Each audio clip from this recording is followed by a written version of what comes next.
Hi, welcome once again to the Carpenter Shop. We're here talking about things that help us grow in our relationship to Jesus and help us become the people that we were created to be.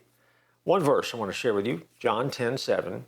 Jesus is speaking. He says this, "I am the door of the sheep." Now, most people don't think of sheep as being a creature that needs a door.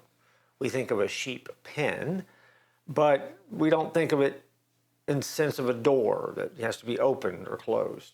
Let me explain to you how an ancient sheep pen would have worked that will give you a frame of reference to understand what Jesus is saying here. A pen would be set up, and a pen could be a variety of things. It could be a fence. It was probably, in many cases, a stone wall, especially if it was a permanent residence where someone would have a flock of sheep that would be a part of their lifestyle or livelihood.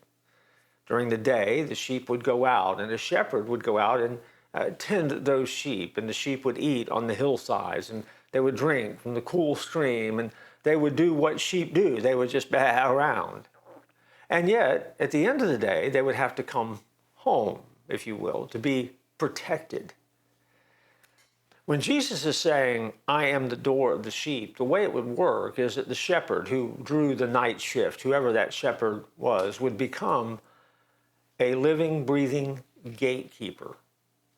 And their job would be that once the sheep were in the pen, to close it best they possibly could, but then they would position themselves in the opening as the door or the gate of the sheep pen.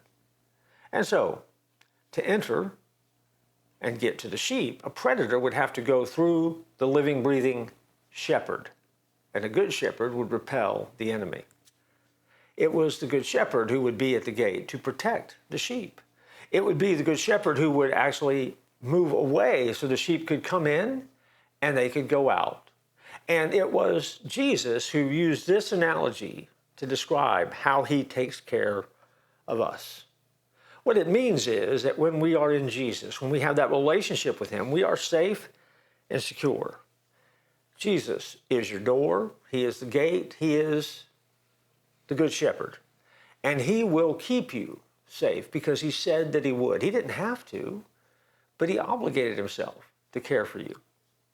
That should give you a great confidence as you move into the world around you to know that you have a good shepherd who is watching over you as his sheep and is willing to take care of you. He really does want what's best for you. And what's best for you is for you to have the life that you were created to live. Matter of fact, if you take inventory of what's going on in your life right now, nothing's going on that doesn't move you forward in that journey. And so, trust the process, trust the journey, trust the adventure, and most importantly, trust the good shepherd, and you will discover a life worth living. I look forward to joining you next time here in the Carpenter Shop.